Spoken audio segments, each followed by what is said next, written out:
Like, you're all a bunch of crooks, so... I think this maybe is a nice segue again, because we're king of the segues here. I would like some sort of crown. The SNP... Wait, I can be Can I right. have a crown? You can, yeah. Not like a Burger King crown, like an actual crown. Oh, that was exactly what I was going to say, actually. Yeah. So. Oh, okay. Right, anyway. House of Commons, the SNP have been getting in trouble for behaving childishly by essentially not really breaking any rules, but just doing things that haven't been done before. Like taking and selfies and stuff. the rules they did break were very kind of sort of antiquated things that are part of the reason that so many people feel completely disconnected from the political process, because privileged people sit and call each other the honourable member, not by their names. They have to talk to the speaker while looking, or reference the speaker while looking at the other person. They have to. I mean, they still get given pink ribbons to hang up their swords. I don't think any of them have swords. See, if I had a ribbon to hang up my sword, I would take my sword everywhere. I'm not saying I have a sword. Yeah, it was like I would like one. A poster in the House of Lords, for example, today I saw on Twitter, said that all media staff had to wear smart suits. Yeah. Forgetting that there's obviously females in the press, so they literally just had like a gents code for the House of Lords, and it's like there will be female notch. photographers, and they're just so out of touch. Excellent. Yeah, the House of Commons is the speaker thing I don't really mind, because it stops things getting too kind of confrontational and kind of like screw you kind of thing. That's actually alright, because we still have that in Hollywood as well, but it's the presiding officer they say. Yeah. That's kind of fine. But a lot of the stuff that you can only call them honourable member, you've got to go in with the prayer card and all this kind of thing, and a lot of these rules are just antiquated kind of niceties that don't really apply, and they're also part of a system that's slowly being thing. The two-party Westminster system is slowly dying. This is the age of multi-party politics. Maybe it's time to not indulge these kind of things. I mean, okay, they took selfies and that, and they go, oh, you shouldn't do that, blah blah blah. But also, if you wanted to, you could watch BBC Parliament all day. It's not as if they're breaking the rule like cameras in. Aye. There's cameras all over the place. I just don't see why the SNP are being pulled up as childish for breaking these small rules. I was applauding people getting sworn in. To be fair, so people were getting sworn in, and then a Tory minister stood up and said in the House of Commons, we don't applaud, which was then do now, dickhead. No, which was then met with applause. To be fair, I can maybe see why some people are just getting pissed off, but it all comes down to media and agenda, and the media have two sides really. Yeah. Either left or right, but you're not pro Scotland except national. Well, the big media, of course. Yeah, that's all it is. Their representation was the SNP are being childish because they took the seats, and one of those seats happened to be one of the seats in the House of Commons, which aren't like reserved as far as I understand. You can go put your prayer card in it and mourn if you really want to. With Dennis Skinner, who's an 83-year-old man who then got really angry that somebody else came in and took his seat. Yeah. It's not his seat, was it? No, it's a seat he's had for 40 years, which in some ways is perhaps a problem. But also the fact that an 83-year-old man shouting at yeah. people because he couldn't get his seat, but it was definitely the SNP who were being childish. Yeah.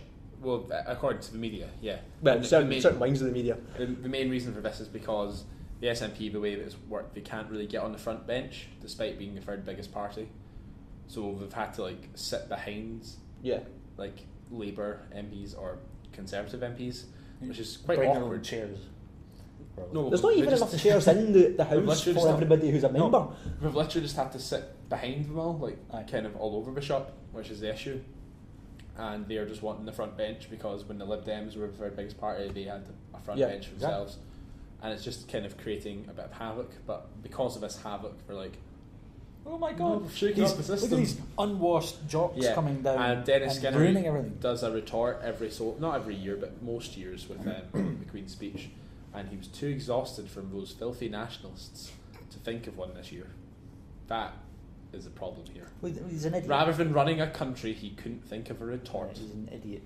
He's an idiot. The thing that I really enjoyed, like again, you guys said you're big on the SNP. I voted for the SNP. I'm not a member of any political party, right? But the thing I really do enjoy about watching them go down and get sworn in and stuff is they scared the shit out of the people that are already there. Right? Let's face it, that's what happened, right?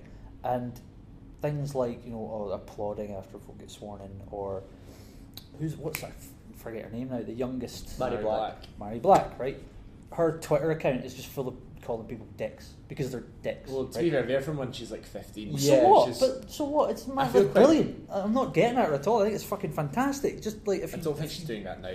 No, but if you she's calmed down a bit. Just call it how you see it. Brilliant, because then you see your elected MPs as what they're supposed to be, which is like human and on your level. Which apparently is what Sir Malcolm Bruce would like us to do. Aye. Yeah. I mean, people like Dennis Skinner, who's like 98 years old, and is like, oh, I'm too tired. It's all so much for me. It's quite sad because I really like Dennis Skinner. Really? Yeah, I really do. He's just an old man who's upset. He's acting like an old man who's upset. The worst part about Dennis Skinner, he's probably one of the last socialists in the Labour Party. He might be the last socialist in the Labour Party. And that's why he kind of serves as a reminder. That's why we're so keen to be like, Dennis, fight for your seat, because it shows because quite a lot of people love Dennis Skinner because he used to have these like infamous battles with Thatcher, and he didn't win any though, did he? No, I just don't know. Depends actually what way you view on it. But I know some of them, kind of great sort of retorts back at Thatcher and stuff like that, and it's quite sad that he's kind of stooped to the party kind of message of just hit the SNP whip. And the thing is, it is a fear, as you said. But back to Carmichael, he actually brought in the SNP into it, obviously. Why would he not attack another party? Mm-hmm. Nicely, though, he did say he no longer believed that Sturgeon told the French ambassador that she preferred Cameron. Isn't that nice? But he brought in Alex Salmond, the bogeyman. He insisted that Parliament, citing a bogus claim by somebody, had legal advice that an independent Scotland remain a member of the EU, but then revealed no such advice existed, which perhaps serves into a segue of where we're going, taking your throne. But it was more the fact that everyone seems to be trying to get the SNP, and they don't really realise that they've been in government. You mentioned as well something about Nicola Sturgeon when she said that she'd been misrepresented in something. Her saying that what she said has been taken out of context, whether it has or hasn't, isn't the same as just making something up and blatantly lying. Yeah, the thing is, and also doing it during an election campaign to directly damage your opposition. It's not quite the same thing. Still not. If you, where's that quote on that screen again? The thing about I no longer believe that she said that. Oh, it's just at the very bottom. Right. It was at the very end of the interview he admitted. Yeah. He no longer. But this is which is great of him to point out. This is fine, right? We've established Alex Carmichael as some guy. First of all, I'm not going to jump on the Guardian here because they'll actually kill me. Right? Why isn't that the leader of the text? Secondly, he's clearly distancing himself. It's another kind of non-apology apology. I no longer believe that that's what she said. Not, she didn't say that. Not, I no longer believe that she said that. It's one of those ways that you muddy the waters and just kind of... You're suggesting such a thing as political spin? It's just bollocks, man. It really irritates me. This is the thing. It happens every single day in life. Page to fucking cover to cover. This is why we needed a video camera. This is right for that. Yeah. I think it's right. Fucking Carmichael is a dick, right? So yes. There's your said where you're just like, no, I'm just skipping. I'm done. Skip the subtle thing. He's a dick. EU.